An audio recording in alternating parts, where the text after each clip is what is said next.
أعوذ بالله من الشيطان الرجيم. بسم الله الرحمن الرحيم.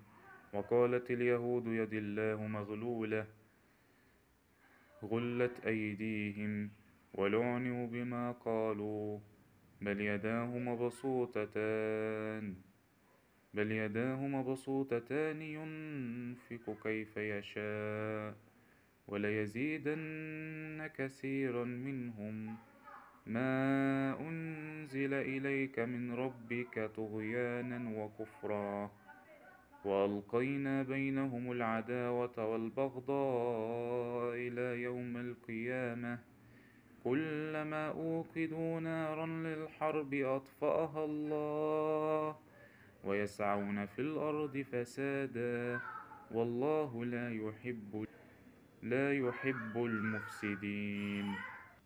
يطلع الله نبيه على شيء من مأثم اليهود، وكان مما يسرونه فيما بينهم أنهم قالوا يد الله محبوسة عن فعل الخيرات، بخل علينا بالرزق والتوسعة، وذلك حين لحقهم جدب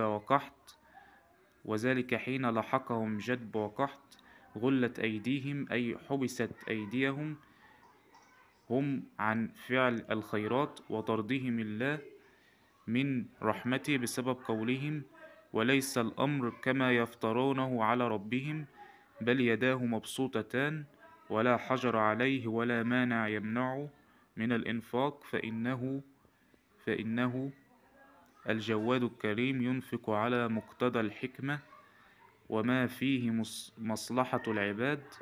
وفي الآية إثبات لصفة اليدين لله سبحانه وتعالى كما يليق به من غير تشبيه ولا تكييف، لكنهم سوف يزدادون طغيانا وكفرا بسبب حقدهم وحسدهم، لأن الله قد اصطفاك بالرسالة.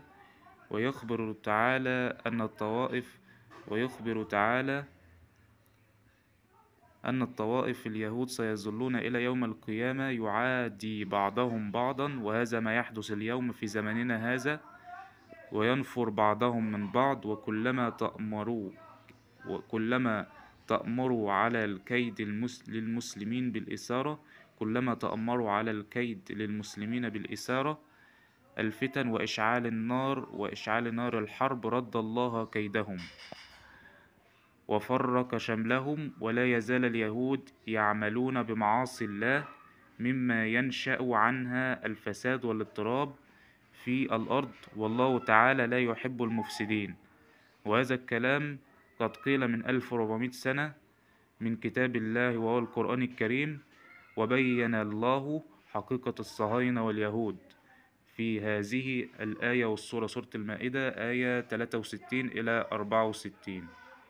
حقيقة اليهود أنهم متفرقة، وأنهم ملل متفرقة، وألقينا بينهم العداوة والبغضاء إلى يوم القيامة، وهم فعلا صهاينة ويهود عاديون، ويخاصمون بعضهم ويتشاجرون مع بعضهم بسبب ما يفعلون، ولا يحبون بعضهم فعلا في زماننا هذا، ويحاربون المسلمين كما قال الله عز وجل.